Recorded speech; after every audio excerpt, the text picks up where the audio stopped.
Hey, you made it. Welcome back.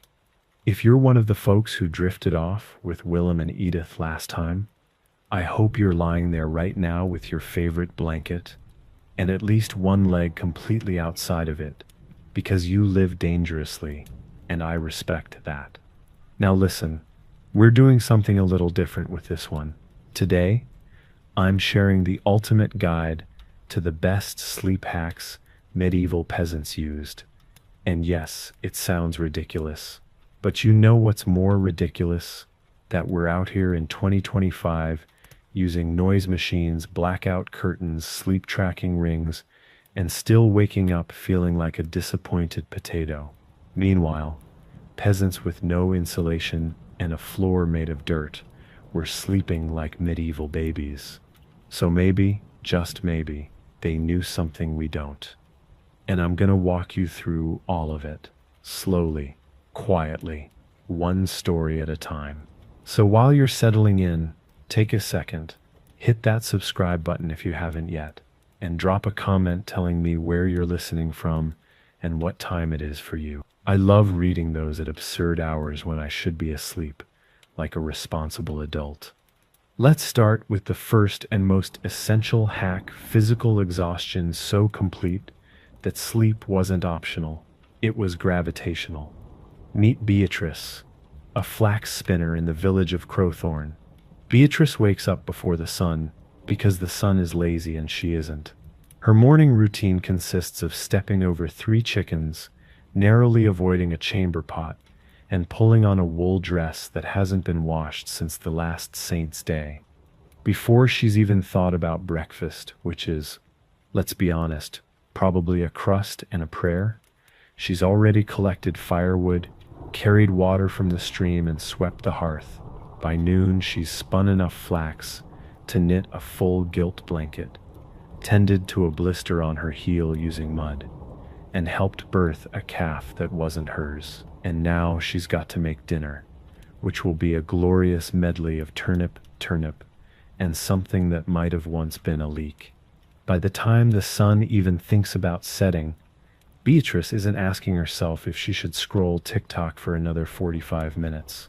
She's thinking, if I sit down for more than 4 seconds, I will enter a coma and possibly never return. And that, my friend, is exactly what happens. See, one of the peasants' greatest sleep tricks was earning their sleep through the art of complete bodily devastation. No sleep tracker needed.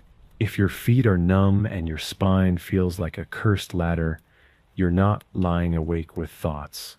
You're dreaming before your eyes even close. Now, let's talk about co-sleeping, but not the cute kind.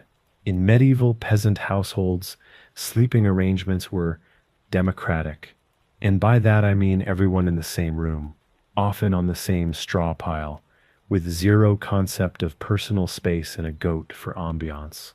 Beatrice doesn't sleep alone. She sleeps alongside her 2 children, her cousin's child, who just kind of stayed, her husband, and a sheep named Agatha, who refuses to sleep anywhere else. The warmth, amazing; the smell, questionable. But it worked. Body heat in a cold, damp world was currency, and they traded it generously. You might think that'd be distracting, and it was, especially when someone snored like a dying ox or kicked in their sleep. But here's the thing: they didn't expect perfect silence. That's a modern luxury. They expected the sounds of life, of breathing and creaking wood, and the occasional fart from Agatha. And somehow, that made the room feel safer, calmer. They weren't chasing stillness, they were held by it. Another elite hack: darkness. Like real, uncut, no light pollution darkness. There were no streetlights, no glowing phone screens, no bathroom nightlight flickering like an anxious ghost. When night fell, it fell.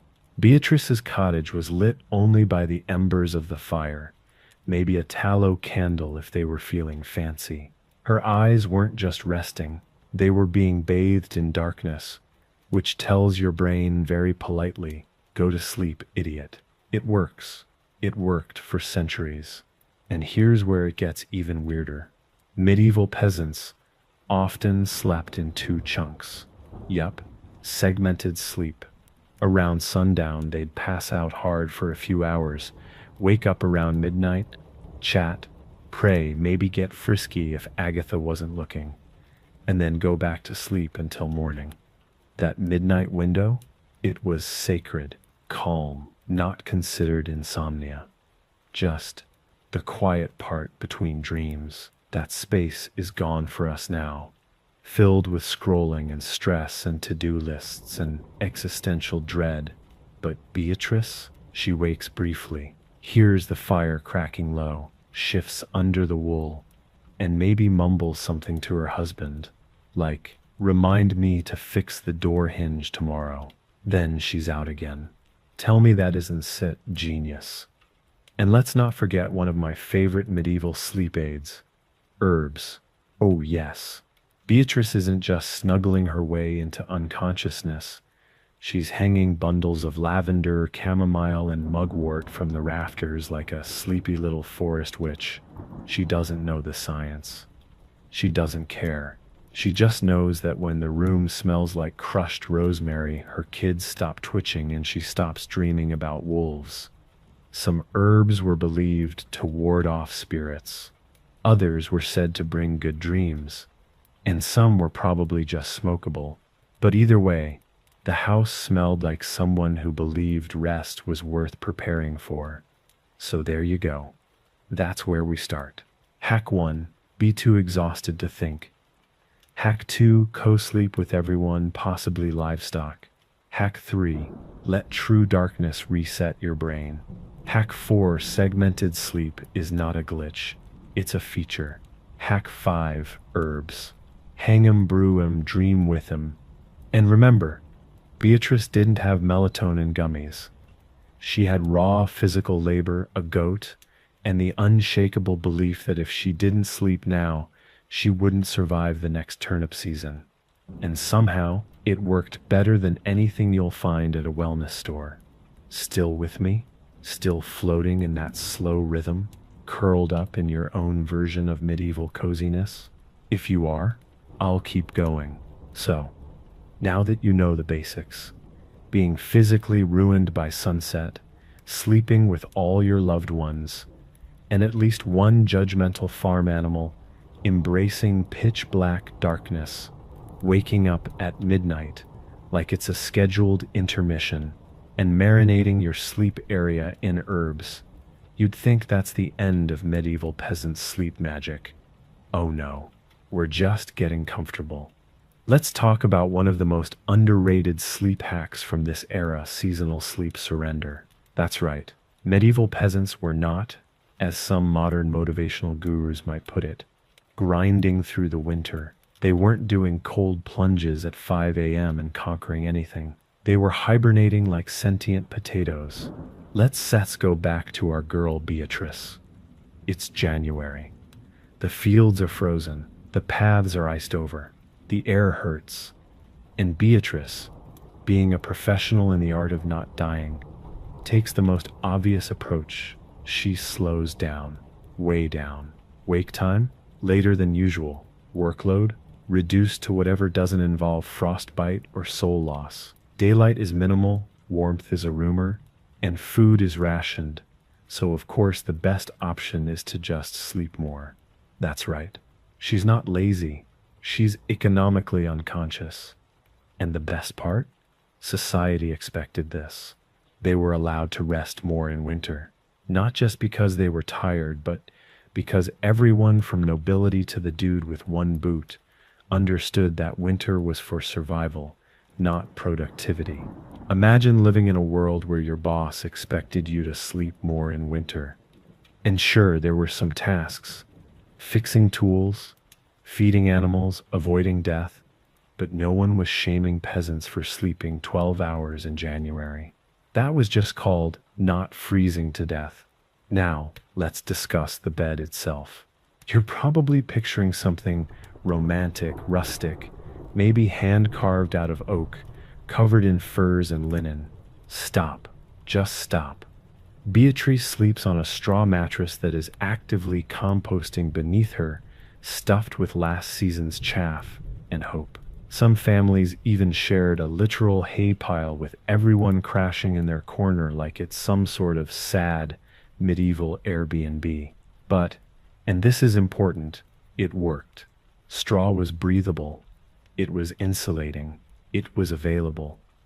And best of all, it could be burned and replaced when it got too funky. Hygiene?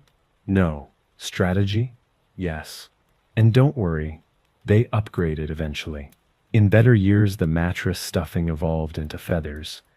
If you were rich or bracken, if you lived near a forest and weren't afraid of bugs. Bracken had a springy texture and even a smell that repelled pests. So if you ever end up sleeping on ferns in the woods, just know you're being historically accurate. Now here's a fun one. Bed curtains. You've seen them in movies, rich people closing their ornate canopies. But even peasants had their version. If Beatrice had a decent year, she might have hung up some old cloth, or even stitched together rags around the sleeping space to block out drafts. This wasn't for luxury, it was thermal insulation. In a one-room cottage, every scrap of fabric was a fortress against the wind. And let me tell you, once you've bundled into a straw nest, under 3 layers of wool, inside a curtain cocoon with your husband, 2 kids, and an angry goat snoring at your feet, your body doesn't ask to stay awake. It shuts down like a medieval Windows update. Speaking of bundling, let's talk sleep clothes. Or, more accurately, the single garment you wore all day, then all night, then again the next day until spring. Beatrice isn't slipping into silk pajamas. She's in a heavy wool shift, maybe a second one in winter. Layers were life. She's probably got socks on if she's lucky, and a coif or linen cap to keep her head warm. The goal? Preserve every molecule of body heat. Looking cute? That's for rich people and ghosts. Even kids were bundled, like regretful burritos. Parents would literally tie them into their blankets to keep them still, like some kind of medieval swaddle hog-tie hybrid. It sounds intense, but hey, it kept them warm and unconscious. Now here's a darker one, and maybe my favorite. They slept like people who knew they might not wake up. I mean that literally. Before falling asleep, it was common to say a prayer asking for safe passage through the night. As in, if I die before I wake, and they meant it. Death wasn't some distant concept. It lived next door, sometimes in your lungs, sometimes in your soup. But that didn't mean they feared sleep. It meant they respected it. Going to bed was crossing into something sacred. A small death, a holy pause. So every night, they let go with intention, with surrender, with a whispered prayer and a house full of soft breathing. And I think that's the biggest sleep hack of all. Not the straw, not the herbs, not even the goat, but the idea that rest was not a privilege or a hobby. It was survival. It was sacred. It was allowed. So if you're still lying there now, half draped in your blanket, listening as your eyes blink slower and your thoughts melt at the edges, maybe give yourself the same permission to rest like a peasant, to sleep like it's your only job, to lie down without guilt, without the noise, without the nonsense. Just you, the dark, and the breath that says you made it through another day. And if you're not asleep yet, good, because I've got more where that came from. Let's go deeper. Because, sure, we've talked about the how straw mattresses bundled kids, co-sleeping with half the population of a barn. But what made medieval sleep really work was the when timing was everything. Here's the truth. Medieval peasants didn't sleep on modern schedules because modern schedules didn't exist. Beatrice wasn't trying to sync her REM cycle with a 9 to 5 and a 6 p.m. bear class. She had sunlight and instinct. Her body told her when to rest, and her world allowed it. Radical idea, I know. But imagine a life where you fall asleep when it's dark and wake up when it's light, and no one calls you lazy for doing that. Imagine a culture where sleeping when tired isn't considered weak. It's just life. You see, they followed what we'd now call a circadian rhythm, but they didn't need a YouTube biohacker to explain it to them. Their exposure to natural light, real soft dawn and dusk light, meant their melatonin wasn't getting kicked in the teeth by LED bulbs or late-night doom scrolling. They didn't lie awake trying to hack sleep. Their eyes told their brains, "It's dark now," and their brains said, "Cool, let's shut down." No second guessing. And you know what they didn't have? Alarms. No medieval peasant ever woke up to the sound of a digital banshee screaming from their nightstand.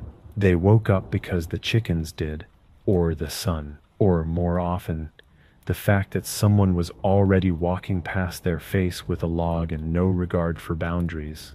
But the pressure to wake up before you're ready, that came centuries later, along with cubicles and performance reviews. This leads us to another subtle but powerful peasant sleep advantage: flexibility. Beatrice didn't live by the clock. Her world was ruled by seasons and sunrises. If she needed to nap during the day, she did. It wasn't slacking, it was practical. Sometimes she'd sleep twice in the same night. Sometimes she'd nap by the fire while her stew simmered. No shame, no hustle guilt. Just following the rhythm of a body that's been hauling water and chopping roots for hours. This is where we, modern humans, get it all twisted. We tell ourselves sleep has to happen in one perfect 8-hour stretch. Ideally in a room at exactly 67 degrees with white noise and blackout curtains. And when that fails, as it often does, we panic, we spiral. But Beatrice, she'd just roll over, grunt, and pick up her sleep again like she dropped a spoon.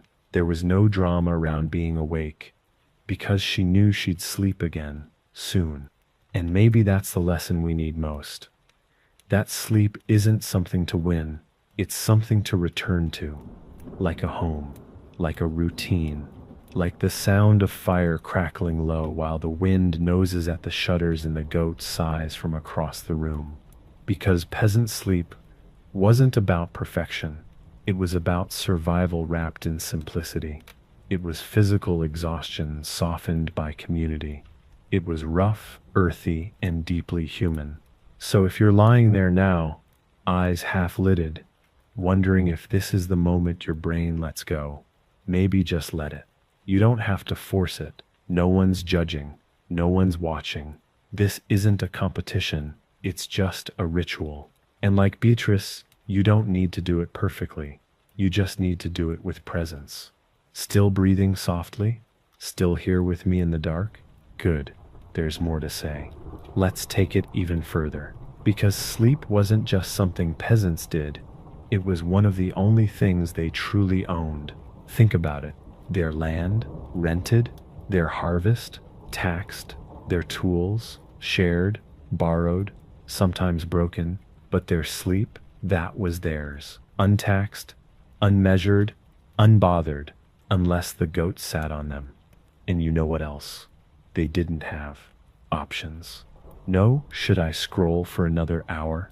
No, maybe I'll get up and check my email. No emails, no scrolling, no soft glow of consumer-grade anxiety radiating from a pocket-sized dopamine slot machine. They had night. Just night, and maybe a candle that was literally too expensive to burn unless someone was giving birth or actively dying, which meant sleep was their entertainment, their recovery, their medicine, their escape. Not just rest, refuge. Let's go back to Beatrice. She's 37 now, which in medieval terms makes her an immortal crone with forbidden knowledge. Her joints hurt in a predictive sort of way. She can tell when rain's coming just by breathing, and that makes sleep even more important. Not optional. Not a wellness strategy. A physical reset button. By the end of the day, she's done her usual.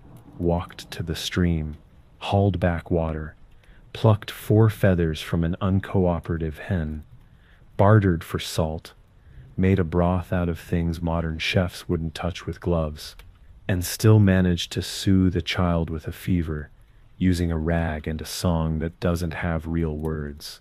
And now, with the cottage finally quiet, she lies down. But she doesn't rush to sleep. That's another thing we've forgotten. Peasants weren't scared of lying still. They didn't panic about falling asleep fast. There were no apps measuring their sleep efficiency.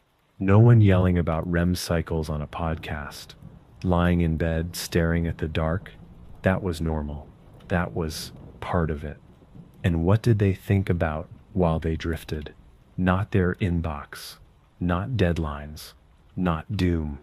They thought about whether the onions would come up early this year, whether Milda was really cursed or just bitter, whether the rooster had a soul, and if so, why it was this angry.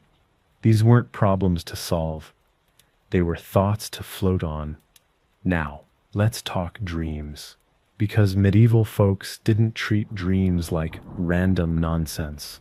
They treated them like messages, like symbols.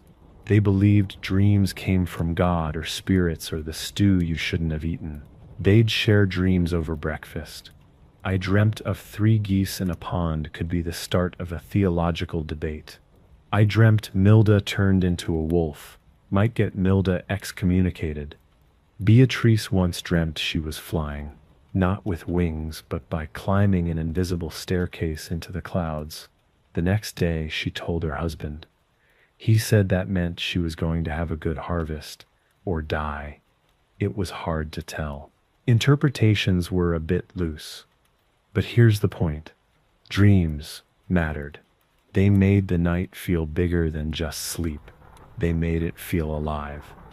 And speaking of alive, let's go darker for a second. You knew it was coming. Because not everything about medieval peasant sleep was wholesome and herbal. Sometimes they had to sleep through sickness, through grief, through cold nights where the wind howled like something wasn't quite human. They slept while rats skittered in the walls and the outside world got a little smaller each year. And they didn't always have comfort or answers or endings, but they still slept. They still closed their eyes, wrapped themselves in whatever cloth hadn't been chewed through, and trusted that rest was worth it, even if the world didn't feel safe. There's something deeply human in that, this small, almost rebellious act of lying down and surrendering, even when everything is uncertain, maybe especially then. So, if you're here now on your back or your side, maybe with one headphone in, blanket halfway over your foot, know this, you're not that different. The bed's different. The century's different. But the body is the same, still tired, still trying, still aching for peace. Sleep, in its oldest form, was about trust. Trusting the night. Trusting yourself. Trusting that tomorrow would show up and that you'd have the strength to meet it. Mud, turnips, goats, and all. So let yourself go. Like Beatrice. Not because the day was easy, but because rest is part of the work. The good part, the warm part, the sacred part. Still with me? Still hearing these words somewhere behind your eyes? Good. Let's take a look at another unspoken medieval sleep hack. One that's rarely talked about in textbooks because it isn't glamorous or mystical or particularly hygienic, but it worked. Ready? It's called getting over it. That's right, getting over the idea that sleep had to be perfect. Modern life teaches us to treat sleep like a fragile glass ornament. Did I sleep the full 8? Was it deep sleep? Did I fall asleep too fast, which actually means I'm sleep deprived? Beatrice didn't think like that. Beatrice didn't have time for that. If she had a bad night, she didn't spiral. She just got up, lived her day, and trusted the next night would be better. Sleep was a river, not a test. Maybe the fire went out in the middle of the night, and she woke up freezing. Maybe her youngest rolled over and slapped her in the eye. Maybe Gertrude the goat wandered too close to the bed again and let out one of those slow, horrifying midnight bleats. Whatever it was, she didn't interpret it as failure. It just happened. She adjusted. And eventually she slept again. She always did. Now let's talk about the relationship between food and sleep.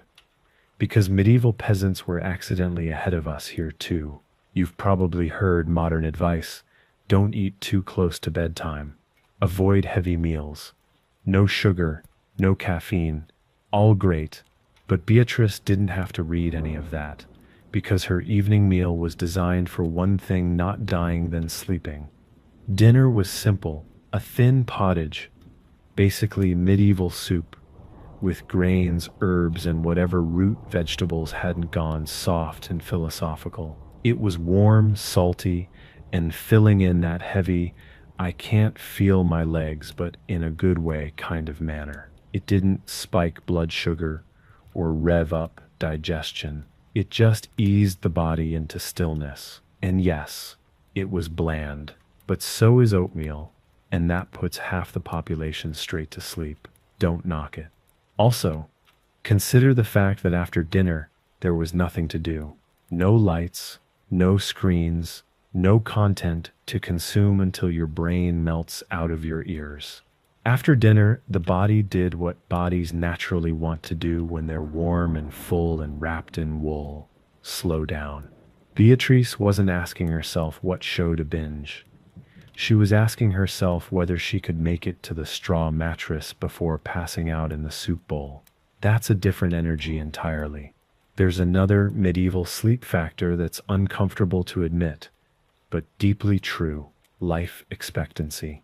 Yeah, I said it. People died young. Death was normal. Illness, accident, childbirth, infection, all of it could sweep someone away without warning. And because of that, the medieval mindset around sleep was less about optimizing and more about acceptance. Each night was taken seriously, not with fear, but with gravity.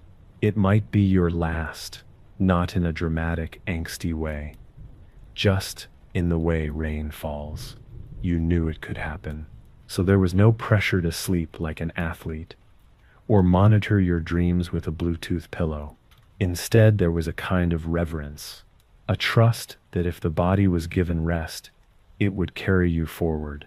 And if not, well, you'd go into the next world on a full belly and a warm mattress, hopefully not next to the goat. Let's shift again. Sound. What did they fall asleep to? Because the medieval peasant wasn't lying in engineered silence. They had their own kind of noise machine. The creak of beams, the pop of the hearth, the slow shifting of someone turning over beside you, the wind nudging against the shutters, maybe a dog barking from across the village, maybe owls, maybe wolves. These weren't interruptions. These were part of the lullaby. A reminder that the world was still moving outside, that it wasn't just you and your thoughts in the dark. It was the whole village, sleeping together, breathing in rhythm. We've lost that. We put in earbuds and pretend the world isn't there. They embraced it. Let the sound of chickens fussing in their sleep remind them that life was close, and that close meant safe. And here's something else. They believed in sleep as repair. Not scientifically maybe, but spiritually. They believed that rest wasn't just helpful, it was healing. They thought sleep helped restore balance in the humors. They thought it could soften madness, mend broken spirits, guide the sick back to health. That's why when someone was ill, the first advice was always, let them sleep. Not because it was passive, because it was powerful.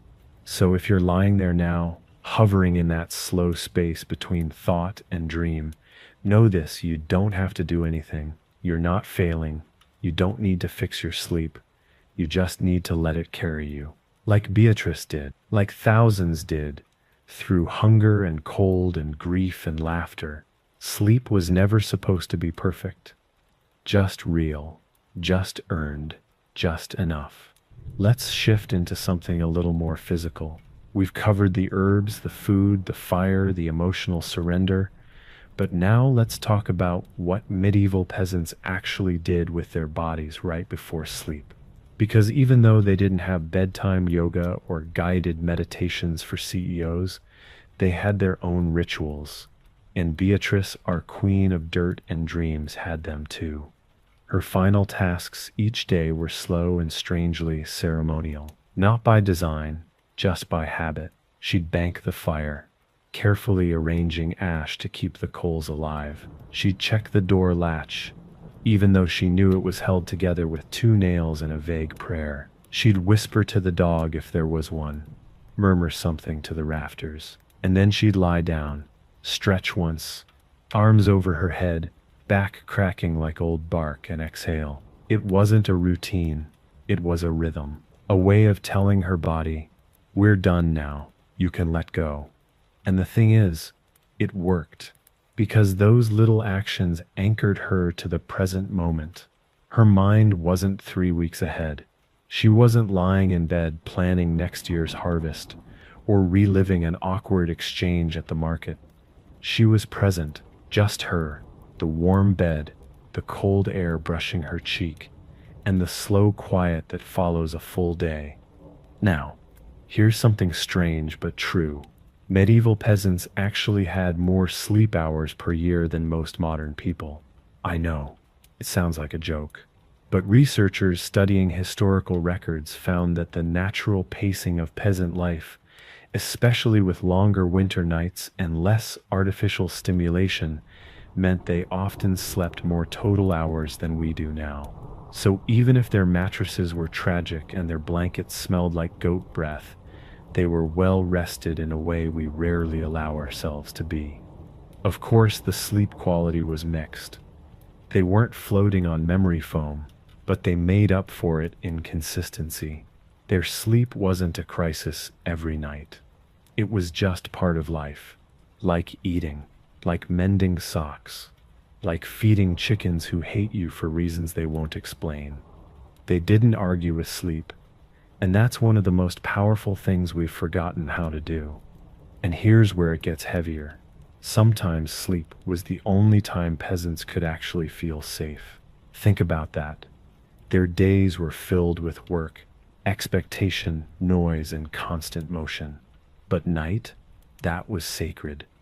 You can't be taxed in your dreams. You can't be judged while breathing in the dark. No one's watching. There's no task. There's no measuring stick. There's just you curled up in the middle of a world that finally stopped asking things from you. That's what we're doing here too, creating space. So if you're lying there right now and your thoughts are still twitching, breathe. Let this be your small rebellion. Don't optimize it. Don't analyze it. Just rest. Because medieval peasants weren't trying to sleep well so they could crush the next day. They slept because it was dark, because their backs hurt, because their kids were finally quiet, because the fire was low and the animals were fed, and for one brief moment nothing else was needed. They slept like they meant it. Let's talk about something darker, something most people skip when they romanticize simple medieval living, because for all its peace and natural rhythms, sleep in the Middle Ages came with its shadows too. And I don't just mean emotional ones. I mean actual physical threats in the dark, the kind that made you pray a little harder before bed, not for peace, but for survival. Beatrice, yes, still alive, still thriving in her wool and wood smoke, knows this intimately, because even though she's curled up with her family, her feet warm beneath a patchy wool blanket, she sleeps with awareness, not anxiety, not panic, but something older, animal, almost.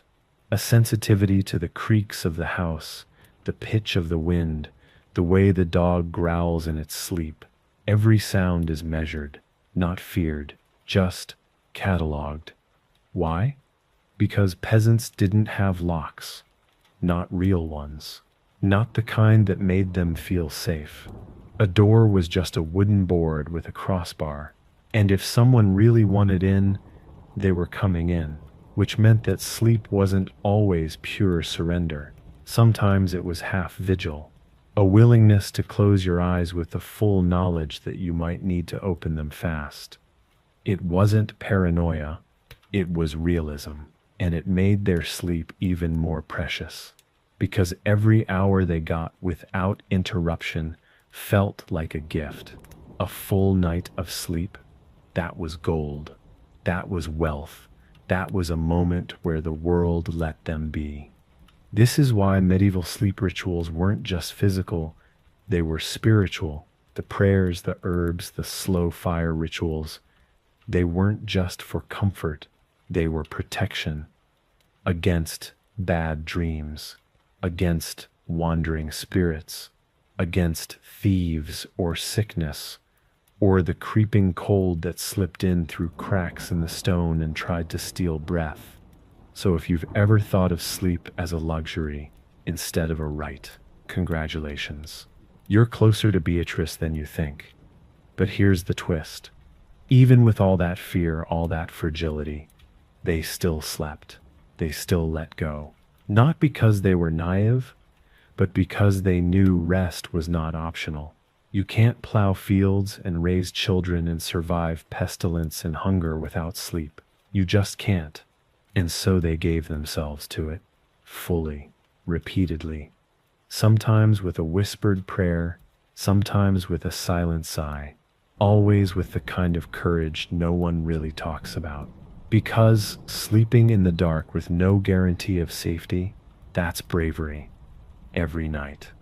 That's part of what I want you to feel tonight, that your sleep isn't a weakness. It isn't failure.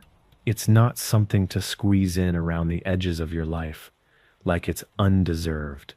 It's a human right, a gift, a soft rebellion against everything that wants you exhausted and compliant.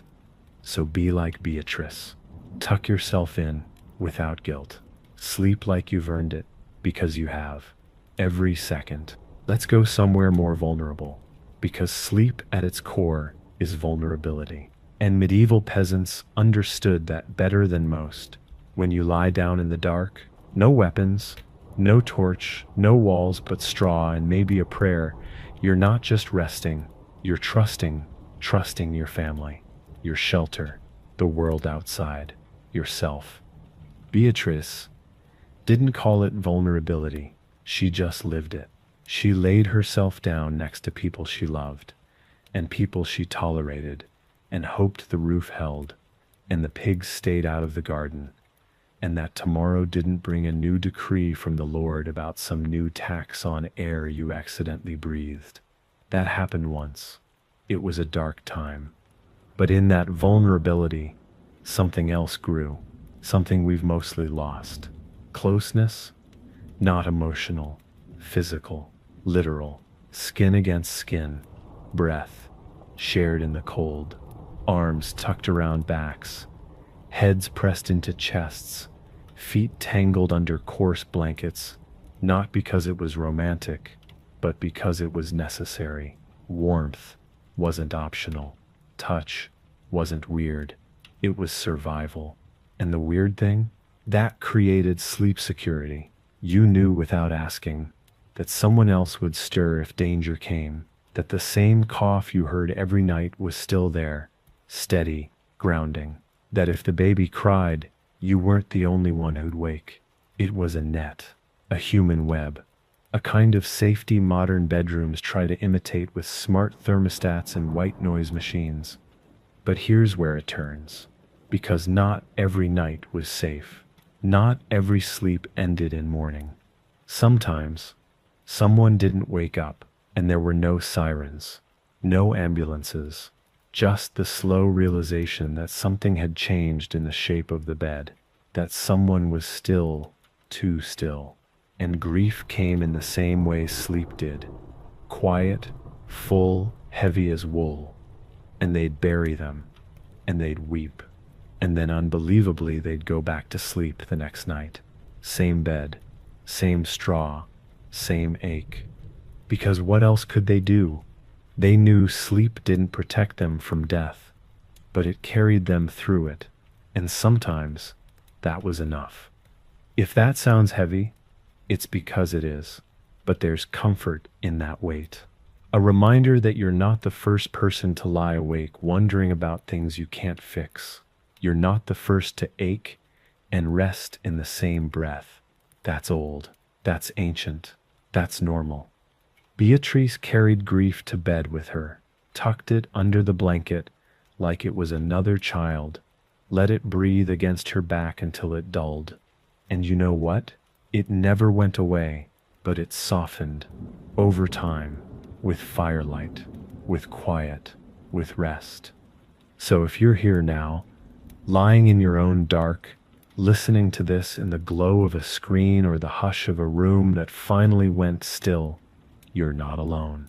You're part of something older than noise, older than electricity, older than fear. You're part of the long chain of humans who said, even now, even this, I'll sleep anyway. Let's talk about rhythm. Not the kind you dance to, but the kind that holds you up. Because one of the most powerful sleep hacks medieval peasants used had nothing to do with beds or herbs, or even exhaustion. It had to do with repetition, predictability, the holy art of doing the same thing the same way at the same time, every single day. Beatrice wasn't experimenting with polyphasic sleep schedules. She wasn't adjusting her bedtime because a podcast said 10:42 p.m. is the new optimal REM window. She went to sleep when the sun left, and she woke up when it returned, sometimes with a stretch, sometimes with a groan, but always with certainty. And in a world filled with chaos, weather, and the occasional violent chicken, certainty was rare. Sleep was where she found it. Every evening she wound down the same way, not with blue light filters or an ASMR playlist, but with tasks, small anchoring tasks. Fold the cloth, stir the coals, put the boots by the door, check the baby's feet, blow out the candle. These were more than chores, they were cues. They told her body, it's time, we're safe now, you can go. And it worked. Because the brain loves rhythm. It loves knowing what comes next. Even now in your world, that's true. That's why bedtime routines work for children and why they still work for adults.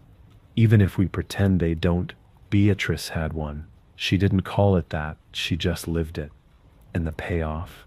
When she lay down, her body believed her. It didn't argue. It didn't replay awkward conversations from the market or invent imaginary disasters. It recognized the pattern, the signal, and it obeyed. You might think that sounds boring, predictable, maybe even dull, but when you live a life of uncertainty, when the weather might ruin your harvest, and the Lord might raise your taxes and your neighbor might cough in a suspicious way for too many days in a row, boring is a miracle. Predictable is power. The truth is, medieval peasants didn't crave stimulation at night. They had enough of that during the day. What they wanted was stillness, not silence, not sleep perfection, just the peace of repetition, the comfort of knowing that, at least tonight, this small ritual would go uninterrupted. So what bed's your version of that?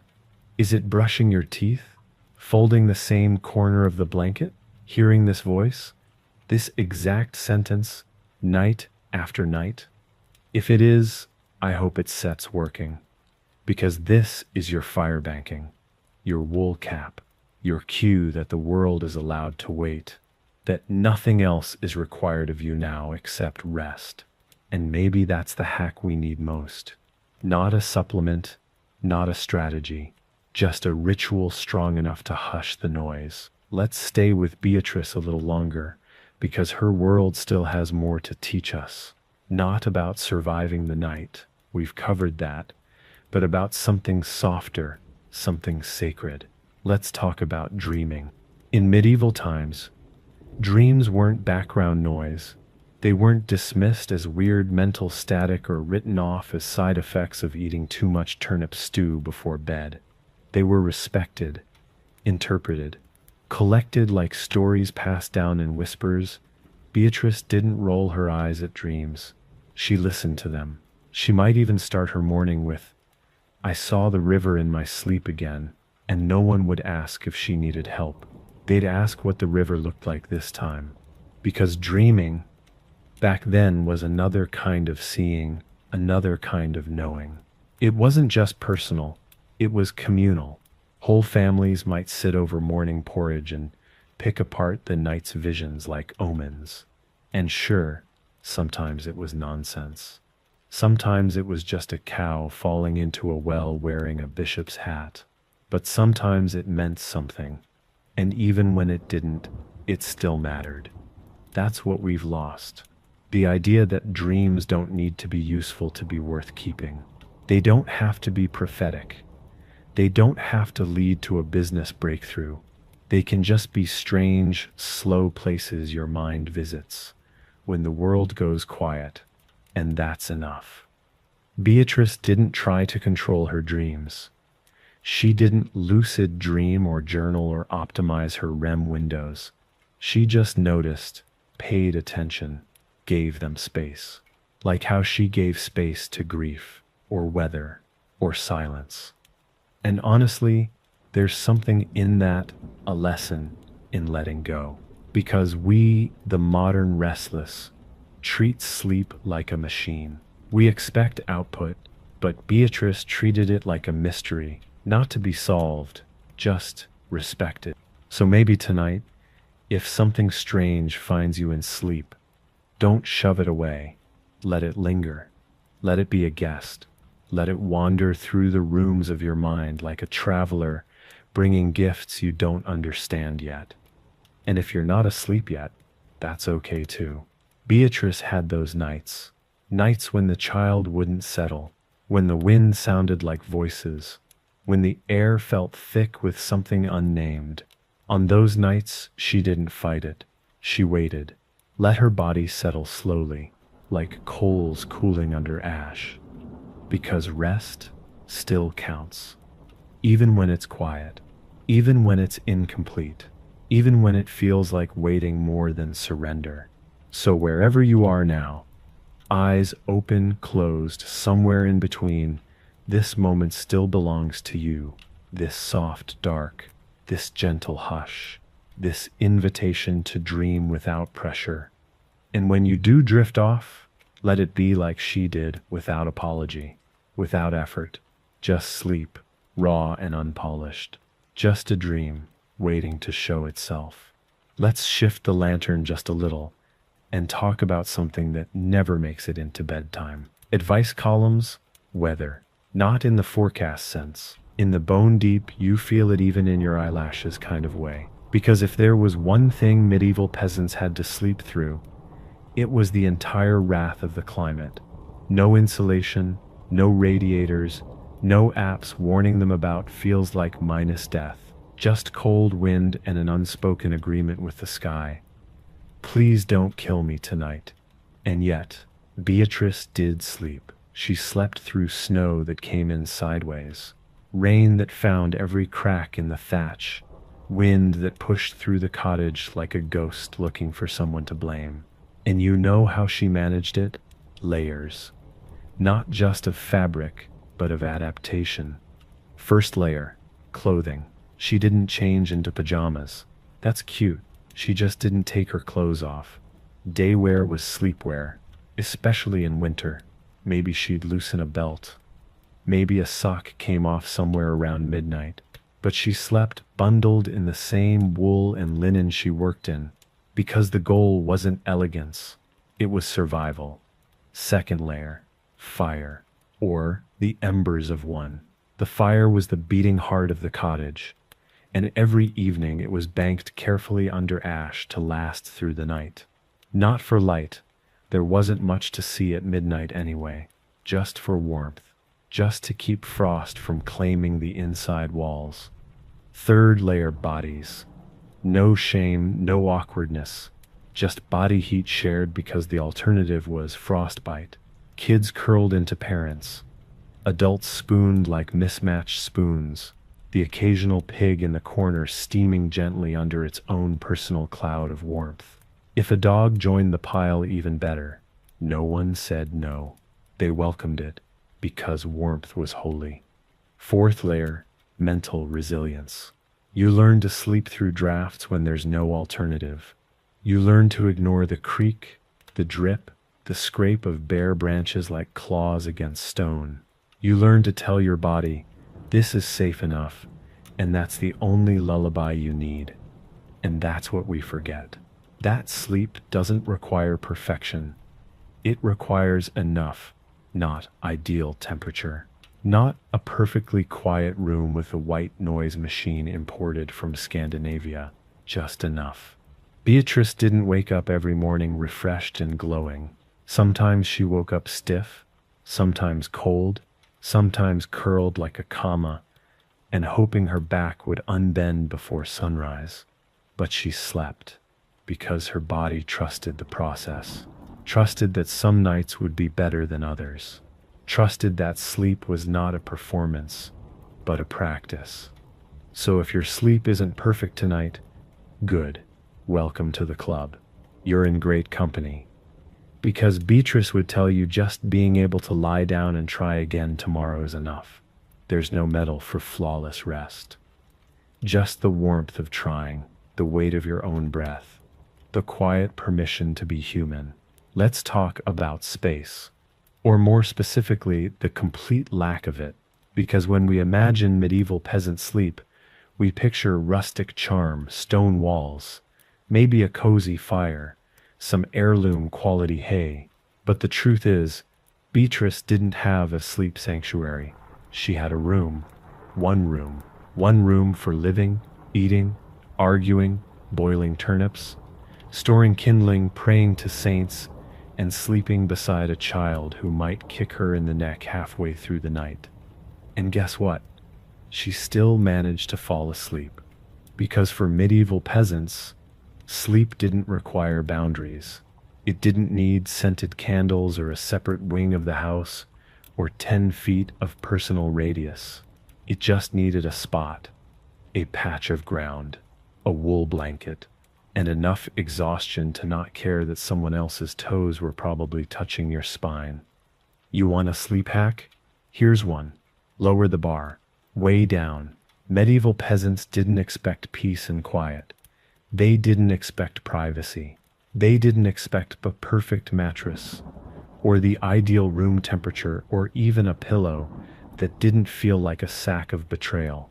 They expected company and drafty walls, and that if they were lucky, no one would throw up in the corner during the night. That was it. That was luxury. And somehow that expectation made sleep easier. Because when your standards are survival and shared warmth, your brain stops nitpicking.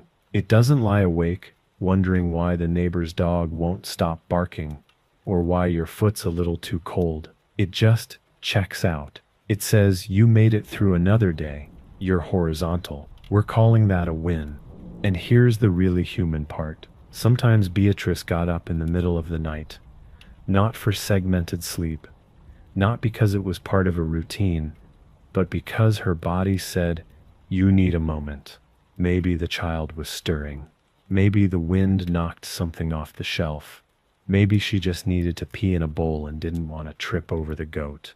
But she got up, moved around, adjusted, and went back to sleep. No guilt, no failure, no internal monologue saying, great, now the night sep's ruined. Just sleep, interrupted, then resumed, like breath. So if you're lying there, still not out, still caught in the middle, remember Beatrice had those nights too. Nights where rest came in pieces, where dreams wandered in late, where sleep was messy and imperfect and absolutely good enough. That's the hack. No one talks about letting sleep be human. Still with me? Let's talk about what happened right before sleep. Not the winding down or the chores or the fire banking. I mean the last words spoken, because for a medieval peasant like Beatrice, those final words before surrendering to darkness held weight. They weren't filler. They weren't muttered half complaints about how long the day was. They were small rituals, soft things, a whispered prayer, a thank you, a joke, maybe even silence, held together like a secret. Because the last thing you say before sleep, that sticks. For Beatrice, it might have been something as simple as, "We'll see what tomorrow brings." Not dramatic, not poetic, just true, because medieval life didn't come with guarantees. You didn't know what tomorrow held. You didn't even know if it would come. So you said something small, something humble, something enough. And maybe that's something we should bring back, not just the sleep tricks, but the tone of how we close the day. We don't need to lie in bed doom scrolling until the phone falls on our face. We don't need to review every mistake from middle school or mentally draft 7 imaginary conversations. We could just say, "Good night. I'm here. I'm breathing." That's enough. That might be the best sleep aid available, and it doesn't cost anything. Now, one more angle we haven't touched: time. Not the time of day, but the life stage time. Because medieval peasants didn't sleep the same way all the time. Beatrice at 18 slept differently than Beatrice at 38. Sleep changed. Patterns shifted. The weight of the blanket might have stayed the same, but the weight of the world didn't. When she was young, sleep came fast, easy. Her body was tired from climbing trees and chasing geese and running from responsibilities. Sleep was the obvious next step. But as she got older, children, stress, grief, it took more coaxing, not more effort, just more care. And still, she slept. She adapted, learned to accept that sleep wasn't always the same each year, or each season, that there were chapters. Winters where sleep was a deep, slow cave. Summers where it was lighter, shorter, more interrupted by heat and thoughts. There were years she shared a bed, years she didn't. Years she slept beside silence. Years she slept beside sorrow, and it all still counted. So if you're listening now, lying in your own version of Beatrice's world, wondering why sleep isn't how it used to be, maybe it's not broken. Maybe it's just different. Maybe your sleep has grown with you, shifted to match your shape. Maybe that's not a flaw, but a sign you're human. Let it be what it is tonight.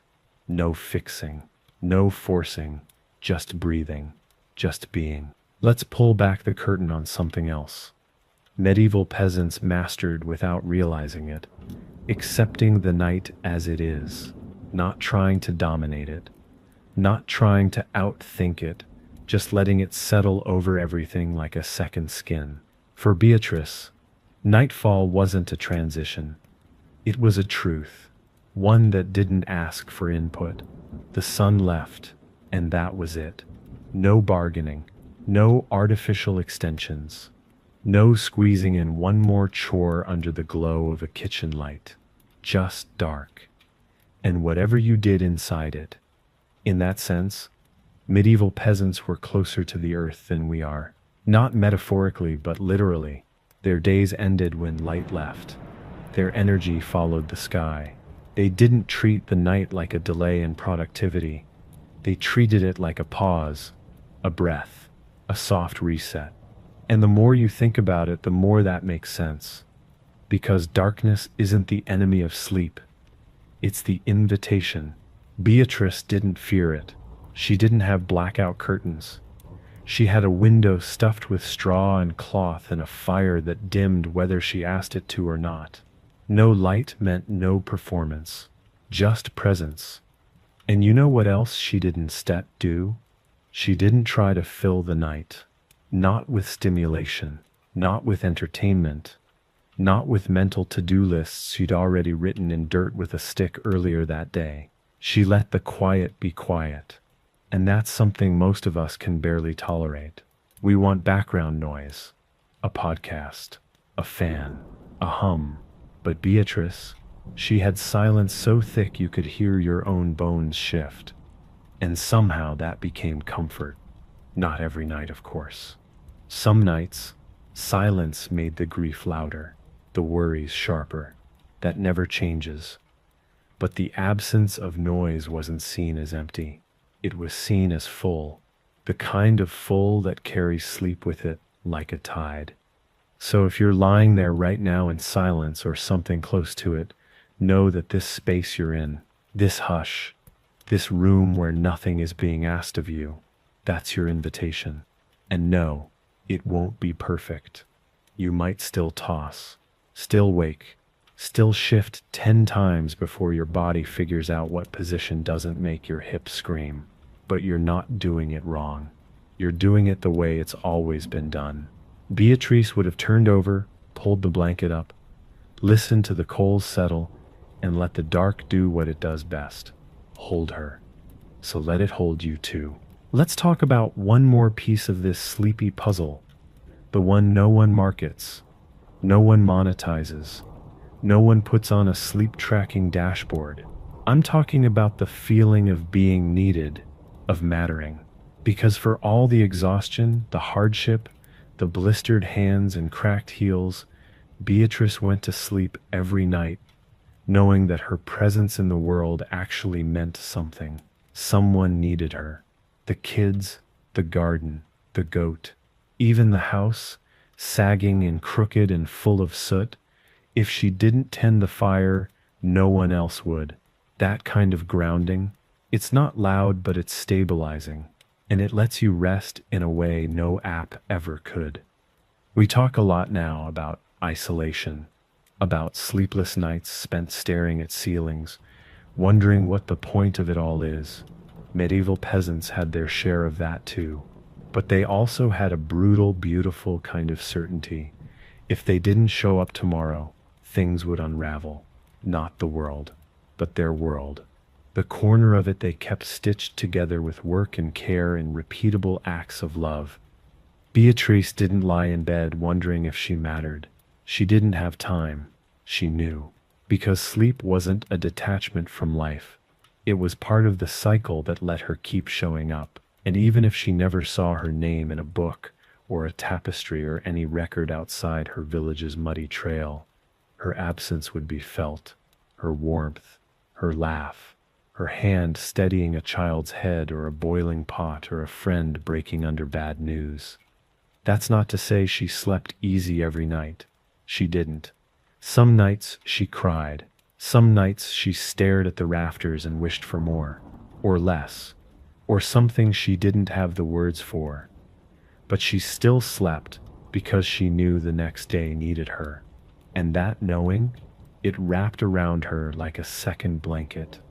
So, here's the strange little truth, hidden inside centuries of hay and hard bread and sleepless goats.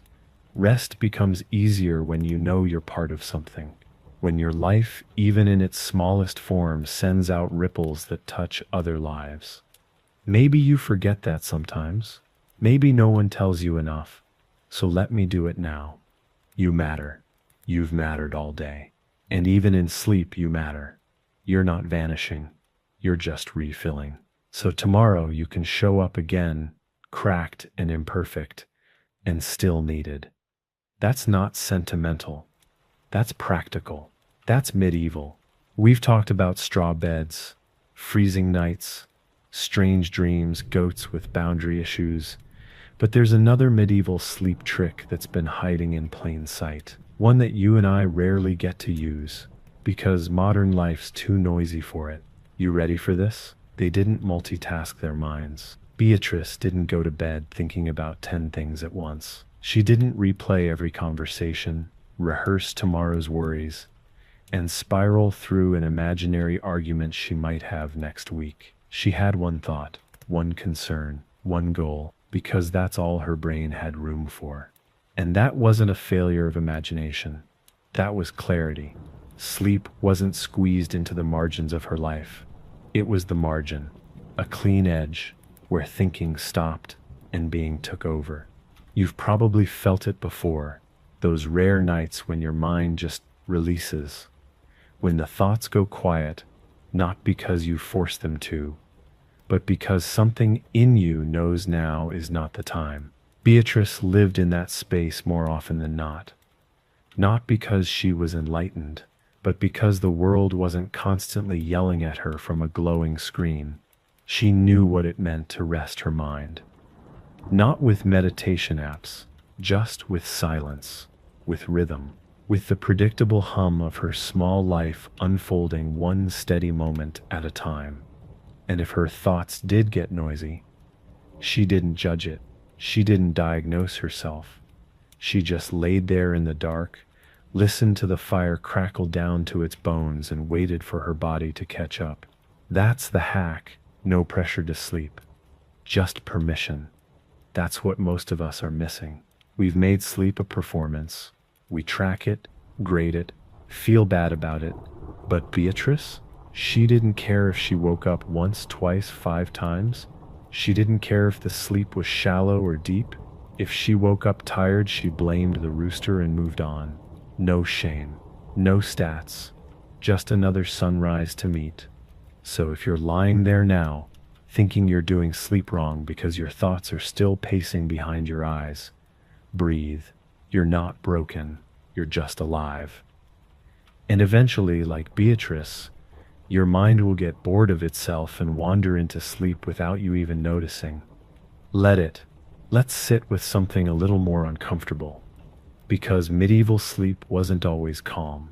Sometimes Beatrice didn't want to sleep. Not because she couldn't, because she didn't feel like she deserved to. Maybe she'd had a fight with her husband over something stupid. Maybe she yelled at the youngest when he knocked over the pot again. Maybe she spent the entire day snapping at people and couldn't find the grace to apologize. And now, lying in bed, she was left with the one judge no peasant could avoid: her own mind. But here's what she didn't do. She didn't stew. She didn't spiral into shame. She didn't get up and pace or reach for a phone to numb the guilt away. She just lay there. Let the weight of the blanket press her back into her body. Let the silence ask her questions. And eventually, she forgave herself. Enough to sleep. Because in the peasant's world, the day ends whether you're ready or not. There's no overtime for overthinking. No bonus hour to untangle everything. When the light leaves, it leaves. And you either follow it into the dark or you let it go without you. That kind of emotional surrender is something we've forgotten. We think sleep has to wait until everything's resolved, that we need closure or peace or a perfect mood. But Beatrice knew better. She knew that sleep could come to the guilty, the sad, the confused. That rest isn't a reward for having it all figured out. It's the space that lets you try again. She may not have had therapy, but she had the sky, the fire, a rhythm, a soft voice, maybe her own, maybe her mother's telling her that tomorrow would arrive, no matter how today ended. And that's a lesson modern life buries beneath 1,000 productivity lectures, that you don't have to earn sleep with success, or happiness, or closure. You just have to make it to the bed. There were nights Beatrice wept into the straw, and still she slept. Eventually, with swollen eyes and a sore heart, because the body always wants to rest, even when the soul is noisy. And here's the quiet truth. Some of your best sleep won't come on your best days. It'll come on the days where you feel like a wreck, when you think you didn't do enough, when the voice in your head won't shut up and the weight on your chest feels like it's trying to become part of your ribs. That's when your body needs sleep the most. Not as an escape, as a reset. You don't need to wait until you're calm to sleep. You just need to trust that sleep will help you find calm on the other side. That's what Beatrice believed. Not because she read it, because she lived it, over and over, until it became part of her bones. So if you're lying there now, feeling like your head is too loud and your heart's a little crooked, this is still your night. This is still your rest. You don't need to fix yourself before you enter the dark. Just close your eyes, like she did. not with confidence, with courage. We've talked a lot about sleep in the physical sense, the rituals, the exhaustion, the scratchy wool, the occasional passive-aggressive livestock. But now let's turn to something softer, something slower. Let's talk about the way medieval peasants like Beatrice learned to wait. Because more than anything, sleep in that world was tied to patience, and not the performative kind, the real, raw, hard kind, the kind of patience that doesn't come from mindfulness apps. It comes from having no other choice. Beatrice didn't expect instant rest. If sleep didn't come right away, she didn't panic. She didn't count the hours left before dawn. She didn't do mental math about how wrecked she'd be tomorrow. She just waited, one breath at a time. Because sleep in her world wasn't a race, it was a rhythm, and rhythms take time. That's one of the biggest differences between now and then. Today we expect to fall asleep the moment we lie down, as if the bed is a button and our brains are supposed to obey. But Beatrice knew better. She knew sleep was a guest. Sometimes early, sometimes late, sometimes rude, but always eventually arriving. And that trust made the waiting easier. She would lie still, listening to the fire settle, the baby snore, the wind crawl through the thatch, and she'd let time do what it does best, carry her. No resistance, no judgment, just time moving through her. And yes, there were nights she got restless, nights when her thoughts picked at her like burrs in wool. But even then, she didn't treat it like failure. She just turned over, adjusted the blanket, and tried again. That's the real secret, repeating the invitation without demanding a response. If she was lucky, she'd wake in the middle of the night, what they called the first sleep, and feel that rich, dark pause, the space between. Not a mistake, not insomnia, just a natural break in the body's rhythm. She might rise, stoke the fire, say a quiet prayer, check the child, or she might just lie there, half awake, watching the shadows breathe, waiting for sleep to return without summoning it. And it always did, because she wasn't trying to win at rest. She was trying to live through it. That's something we unlearned.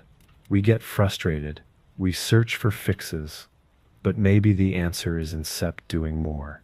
Maybe it's doing less. Maybe it's whispering to yourself in the dark. We twos head, sleep yet, but you can rest. Beatrice didn't need a guide. She just needed time. Time to let her body untangle. Time to let her breath deepen. Time to let her mind run out of thoughts and curl in on itself like an ember at the end of a flame. So if you're lying there, eyes still open, thoughts still swimming, remember, sleep isn't a switch, it's a tide. It pulls you in when it's ready. All you have to do is stop fighting the current. You're already floating. Let's go further. Not into sleep itself, but into what sleep meant for people like Beatrice. Because, for all the firelight comfort and bedtime rituals, the truth is, medieval peasants didn't treat sleep as a luxury. They treated it as a return. Every night, without ceremony, they came back to themselves, back to their bodies, back to the quiet, back to the parts of the day that didn't require performance or planning or pretending. See, during the day, Beatrice belonged to the world. She belonged to tasks, to others, to the demands of soil and structure and season. But at night, she belonged to nothing but the dark. No one asked anything of her. No one expected anything wise or productive or clever. She could just lie there, breathe, exist. And maybe that's what made medieval sleep so deeply restorative, even when the beds were terrible and the cold seeped through every crack. It wasn't the physical setup, it was the absence of obligation. Nobody was tracking her steps. No one needed her to monetize her hobbies. No one was sending messages at midnight with quick questions. When the sun went down, the world let her go, not out of kindness, just rhythm. And rhythm, as it turns out, is a better gift than kindness most nights. So she learned to meet the dark like an old friend, not with fear, not with fear, not even with excitement, just with familiarity, the kind of knowing that comes from repetition, from experience, from showing up again and again and discovering that, yes, sleep will hold you even when nothing else does.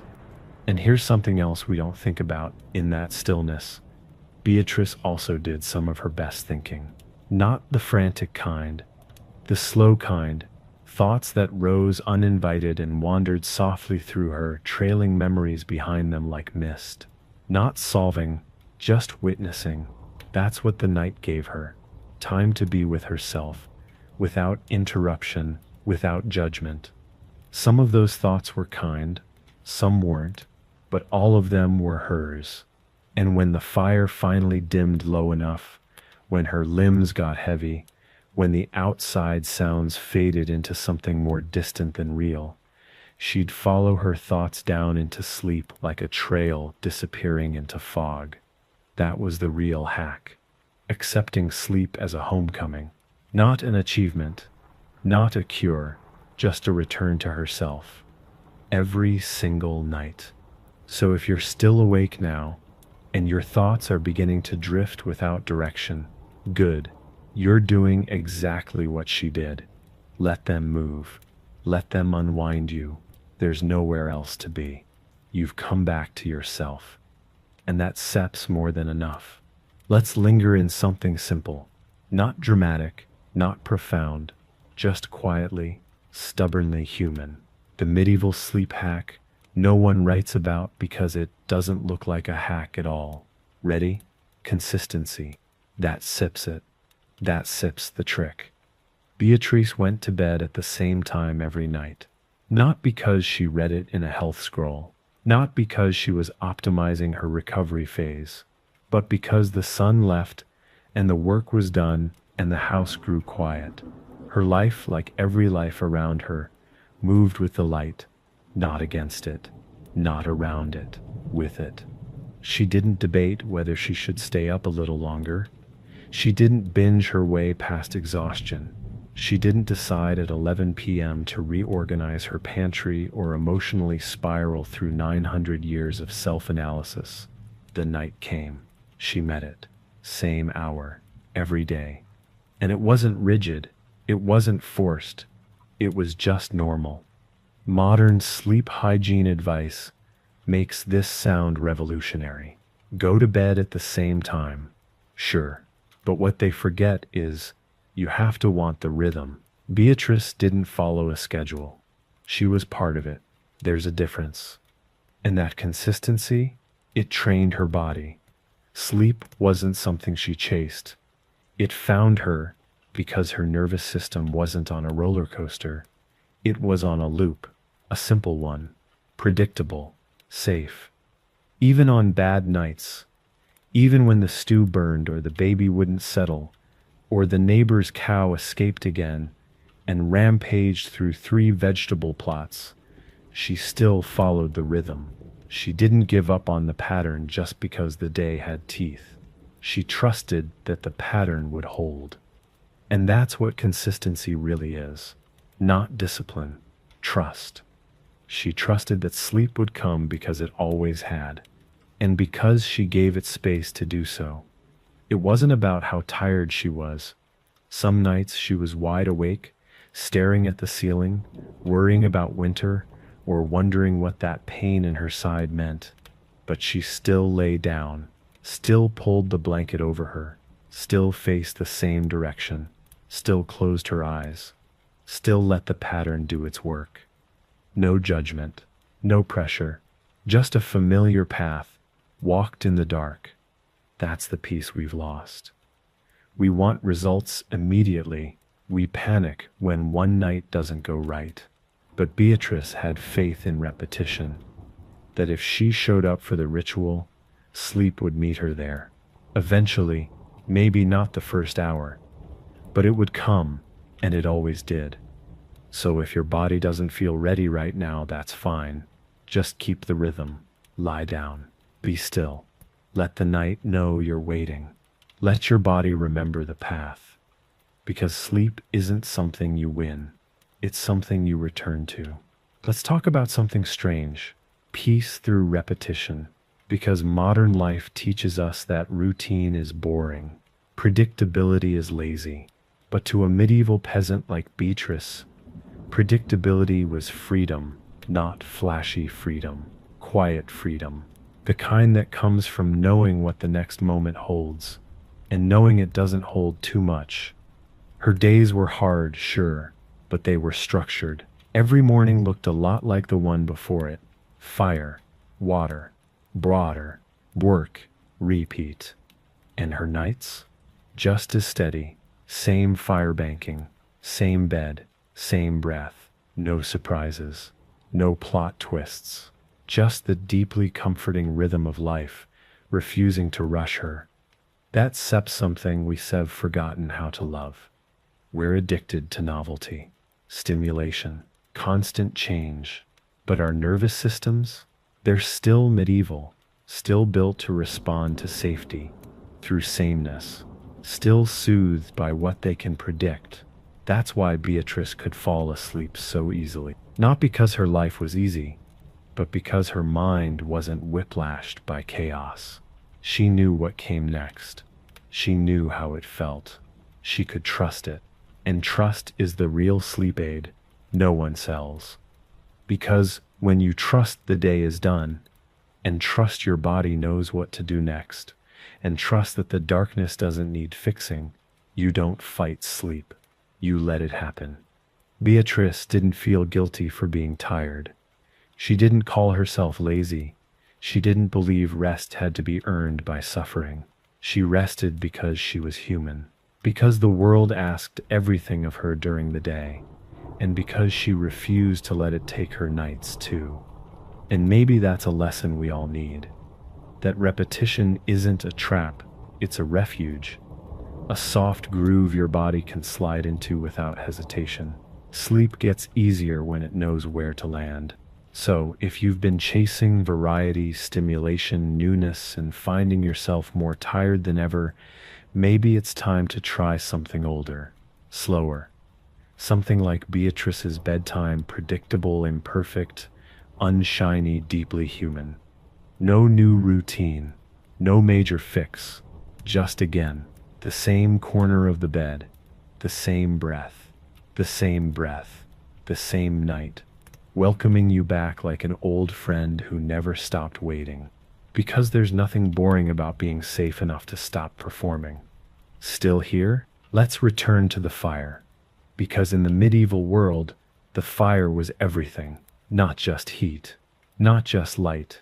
It was rhythm, it was memory, it was the center of sleep. For Beatrice, the fire was a pulse in the corner of the room, beating low and steady long after everyone else had quieted down. It was the last thing she looked at before her eyes closed, the last sound she heard before the wind took over. You could hear it whisper, not loudly, just the soft crackle of wood breaking down, surrendering to something older than itself. That sound became part of the night. It told the body, you're not alone, you're not cold, you're not working anymore, you're just here. Modern bedrooms have thermostats, silent and sterile. Medieval cottages had living warmth, inconsistent but loyal, and that inconsistency made it feel real. Beatrice didn't demand perfect comfort, she just needed the fire not to go out. That was enough. And when it did start to die, when the glow shrank to a dull orange blink, she didn't panic.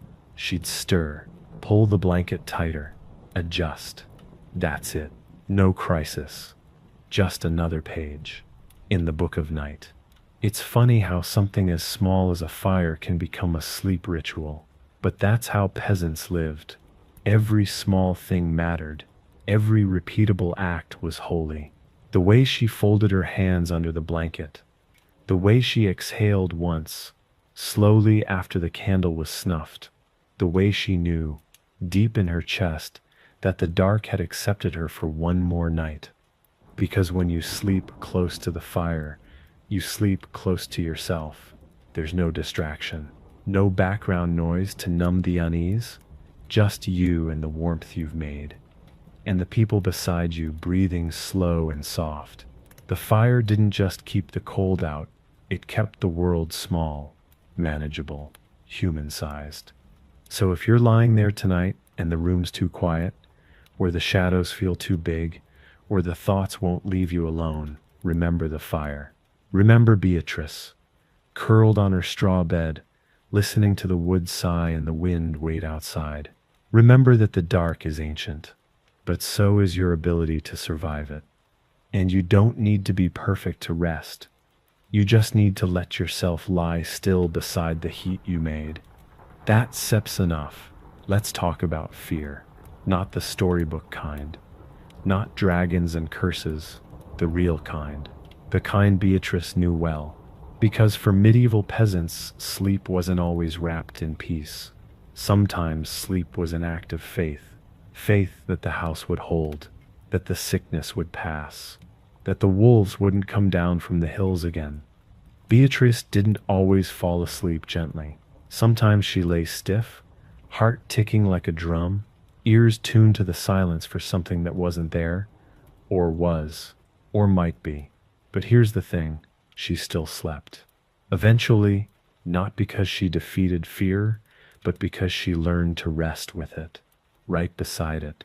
Like an old dog you don't trust entirely, but you've named anyway. We've painted the Middle Ages like they were numb to dread, but that's not true. They just had no choice but to coexist with it. Beatrice feared plague, famine, storms, raids. She feared losing her child in the night and waking to silence that should have been breathing. She feared fires that started from nothing, fever that took someone by morning. She didn't have control, but she had a routine. A blanket, a ritual, and a whisper she said to herself. When the dark pressed too hard, sleep anyway. It wasn't bravery, it was survival. The understanding that not sleeping wouldn't protect her from anything, but sleeping, even badly, might give her enough to face whatever came next. That's a sleep hack no one writes down. The skill of surrendering even when you don't feel safe. The quiet practice of resting not because everything is okay, but because you have to go on anyway. And you can't do that without sleep.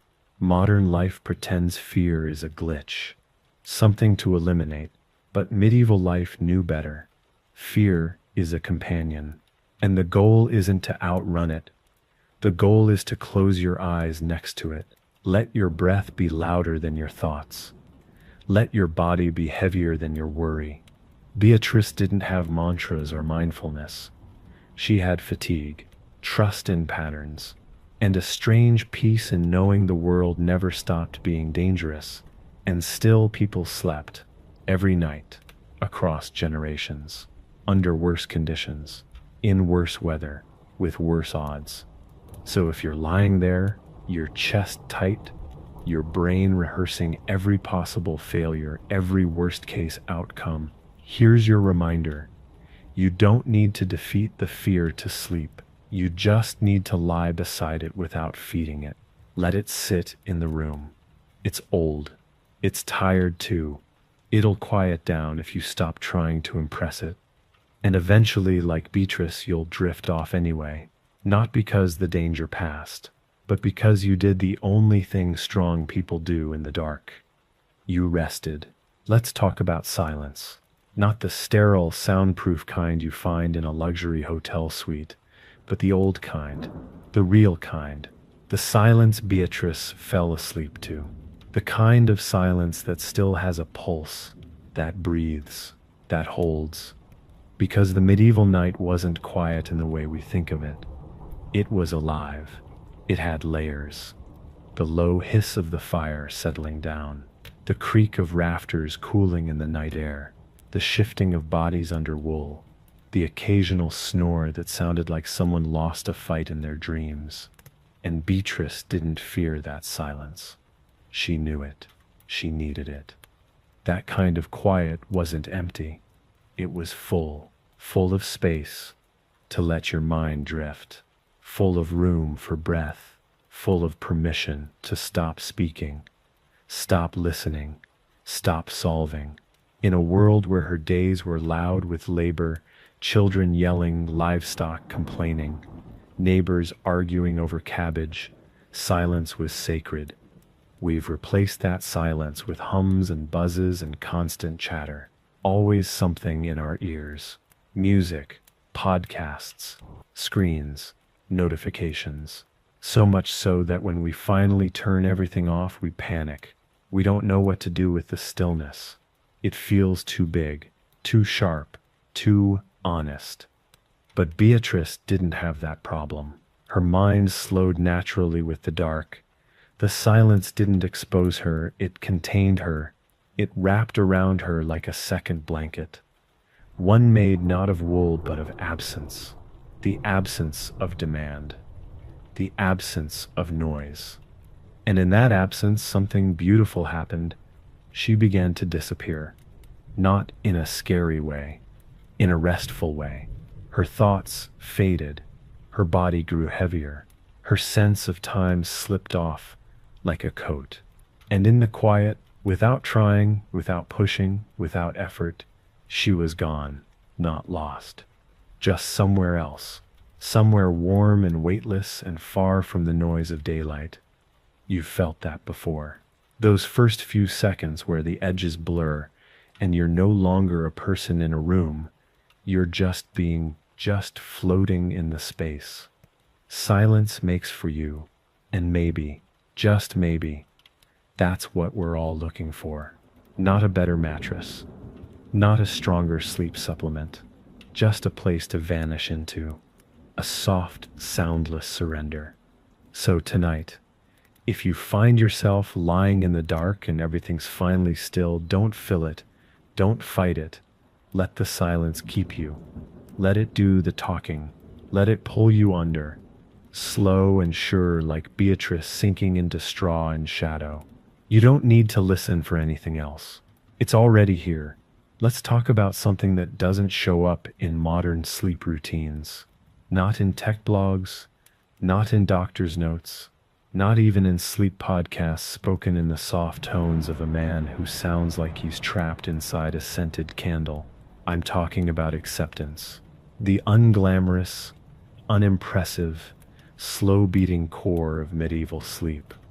Beatrice didn't go to bed trying to change anything. She didn't lie awake rethinking her diet or productivity. She wasn't looping on how she could have answered the bartering lady with a snappier comeback. She simply let the day be done. No edits, no rewrites, just done. Her world didn't allow endless revision. What was said was said. What was missed was missed. The turnips were either watered or they weren't. There was no back button. And so she learned the kind of deep acceptance that most of us only flirt with, not because she was better, but because her world demanded it. And here's what that kind of acceptance does to the body. It unlocks sleep like a key in a heavy, stubborn lock. Not instantly, not dramatically, but slowly, like wood swelling in the warmth, like the mind unclenching its jaw. Beatrice didn't analyze her thoughts. She didn't journal before bed unless you count whispering her regrets to the ceiling in the same tone she used to ask if the goat had died. She didn't chase peace. She just assumed it would find her eventually, or it wouldn't. Either way, she'd sleep. Because she accepted that some things would remain unsolved. Some worries would sleep beside her like a loyal, annoying pet. And instead of fighting that, she just made room. And when you make room, sleep walks right in. Not quickly, not loudly, but it arrives. That's something no sleep tracker will teach you. That the opposite of insomnia isn't control, it's permission to let go. Even when you don't feel resolved, permission to rest inside an unfinished story, to lie still in a bed that isn't perfect, with thoughts that aren't tidy, and say, "This is enough." Beatrice did that every night, not because she was wise, because she was tired, and because the world didn't give her the option to chase perfection, only the choice to keep showing up anyway. So tonight, let that be your choice too. Not perfection, not control, just presence, just softness, just the quiet act of lying here, in your body, letting the night do what it's always done, carry you, without needing to be convinced. Let's stay in that space between tired and gone, the drifting place. Because for Beatrice, that edge of sleep wasn't just a pause, it was a crossing, a threshold she stepped through every night, barefoot and bruised with nothing but trust to guide her. There was no fanfare, no finish line, just the slow unraveling of wakefulness. And then the drop. Modern people hate that drop. We try to skip it. We want sleep to be instant, obedient. We want to lie down and vanish, like flipping a switch on a smart bulb. But Beatrice knew the drop is the whole point. It's the falling, not the landing, that softens the world. It's the way your arms feel heavier than they should, the way your thoughts start making nonsense connections, the way your name begins to feel like something borrowed. That's not malfunction, that's arrival. We fight that arrival now, distract ourselves, delay it, drown it out with noise, blue light, urgency. Beatrice didn't, she welcomed it. Or if she didn't, she at least didn't interrupt it. She knew that crossing took time, and that the quiet it brought wasn't a weakness. It was a message. A message that said, "Euphra allowed to go now. Euphra have done enough. You are enough." That kind of softness only comes when you stop trying to sleep and start surrendering to it. So tonight, as your thoughts start to dissolve at the edges, don't panic. Don't grab at them. Let them melt. Let the fire inside your mind dim without being snuffed. Let your breath thicken, deepen, slow. Let the day end without ceremony. Beatrice never made a moment of it. She just curled to one side, shifted once, settled, let her body lower itself like a stone into a warm river. There were no declarations.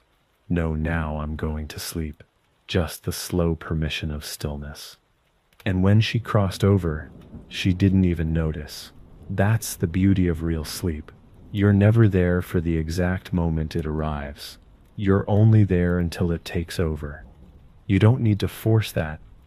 You just need to stop standing in its way. So let yourself fall, not into darkness, but into softness, into the thing your body has always known how to do, into the lullaby older than language. You're already halfway there.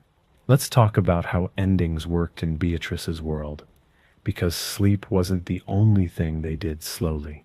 Everything ended with patience, with presence, with a kind of grace that's all but extinct now. The workday didn't end with a calendar ping or a social scroll. It ended with light fading from the edge of the floorboards, with fire taking over where the sun left off. The meals didn't end with a delivery notification or clattering dishes dumped in a sink. They ended when everyone was full, or when the food was gone, or both. No rush, just rhythm. That's the energy sleep came from. Not chaos, not collapse, but completion. Beatrice didn't crash. She lowered, drifted, unraveled. The same way a field lets itself go quiet after the harvest. The same way a candle finishes without fanfare. You don't need fireworks for an ending. Just stillness. That's what made her sleep so deep. Not the amount, but the arrival. She didn't come to bed, still vibrating with unfinished conversations, half-read emails, and digital leftovers. She brought the day to a close, slowly, softly, with small, repeatable steps. And now, centuries later, we try to skip those steps. We expect our brains to go from 100 tabs to 0 in 60 seconds. And when it doesn't work, we panic. But Beatrice knew the secret. You don't shut the day off, you let it run out. And here's the good news. It's not too late. You can still end things slowly. Even now, even here. So take one last breath for the things you didn't finish, the tasks you dropped, the words you didn't say. Let them sit quietly by the door. You'll see them tomorrow or you won't. Either way, they don't belong in your bed. Take one more breath for your body, not as punishment, not as a checklist, just as recognition. You made it through another day inside this strange, loyal skin of yours. Let that mean something. And then take one final breath with no label. Not for your thoughts, not for your goals, just a breath, with no purpose other than being taken. That's what Beatrice did. Not out of wisdom, just habit. A rhythm so old it didn't need a name. So let that be enough. No dramatic ending, just the quiet fact that you're still here, still listening, still being, still breathing in the dark. Let's talk about time. Not the kind on a clock, but the kind that drips softly, unnoticed. The way sleep used to arrive before we started measuring it. In Beatrice's world, time didn't tick. It flowed. There was no sharp division between hours. No countdown to sunrise. No pressure to sleep fast enough to be useful. There was only the shape of the dark, and what you made of it. She didn't check how long it took her to fall asleep. She didn't count her hours. She didn't try to optimize anything. She just lay there, in a body that had done enough, on a bed that wasn't perfect, in a night that had no agenda, and she let time happen to her. We've forgotten how to do that. We treat time like an enemy, something to manage, control, bend to our will. But Beatrice understood something we don't. You don't own time. You live inside it and sleep. Sleep is when you stop trying to escape that truth. Sleep is when time holds you instead. That's why she didn't panic if she woke up in the middle of the night. She didn't grab at the dark like it was escaping. She didn't scroll. She didn't even move, unless the fire needed tending. She just lay there, let the moment pass, trusted that time would carry her back. Because sleep isn't just about unconsciousness. It's about belonging to the night, belonging to the rhythm, belonging to a life where rest isn't stolen, it's given. Beatrice didn't steal time for sleep. She received it. And maybe that's the most ancient hack of all, to stop trying to force sleep and start trusting the moment to be enough. Even if it's not quiet, even if it's not perfect, even if you're still awake right now, because this is part of it too. The stillness, the breathing, the voice, the waiting. You're not wasting time by resting without sleeping. You're soaking in it, letting the night wrap around you until it's ready to pull you under. That sips the rhythm. That tips the ritual. That seps the return. Let's begin closing the circle, not with a dramatic flourish, just the way Beatrice would have done it, slowly without spectacle, because for her endings weren't grand. They were earned through repetition, softness, and the simple act of showing up again and again for the life she built. And sleep? It was the ultimate quiet ending, a closing line whispered every night. Half finished. There was no applause, no final thought, just that deep, ancient sigh the body makes when it's finally allowed to stop. That seps what we stir reaching now. In her world, Beatrice didn't count wins or losses before bed. She didn't review her productivity. She didn't feel guilty for things left undone. There was no spreadsheet, no calendar, no imaginary judge tallying her value. There was only this truth: she made it through the day. that was enough. So she went to bed the same way she did everything else, with presence, with breath, with the weight of the day finally letting go of her shoulders. And now you're here, doing the same. Maybe your day didn't feel like much. Maybe it felt like too much. But either way, you're here, lying still, breathing slower, letting the noise fall off the edge of your thoughts like water slipping off stone. That sip's not failure. That sip's the beginning of rest. Beatrice never knew a night where everything was perfect. The fire might have smoked. The roof might have leaked. Someone always snored. The goat was probably plotting something. But sleep didn't require perfection, only willingness. And that's what you've given tonight. You showed up. You let yourself be held by the dark instead of fighting it. You trusted the words long enough for the quiet to find you. That's the truest thing we ever do. Letting ourselves lie down in an unfinished world, with unfinished thoughts and say this is still enough to rest inside. So maybe you're already drifting. Maybe you're not. It doesn't matter. You're exactly where you need to be. This is where it ends. Not with a bang. Not even with a whisper, just with the soft knowledge that you're allowed to stop now. You've heard everything there is to hear. Beatrice is asleep. The fire's burned low. The wind has forgotten your name. The day has left, and it's not coming back until it's had some rest too. And you? You've done everything right, not because of what you did today.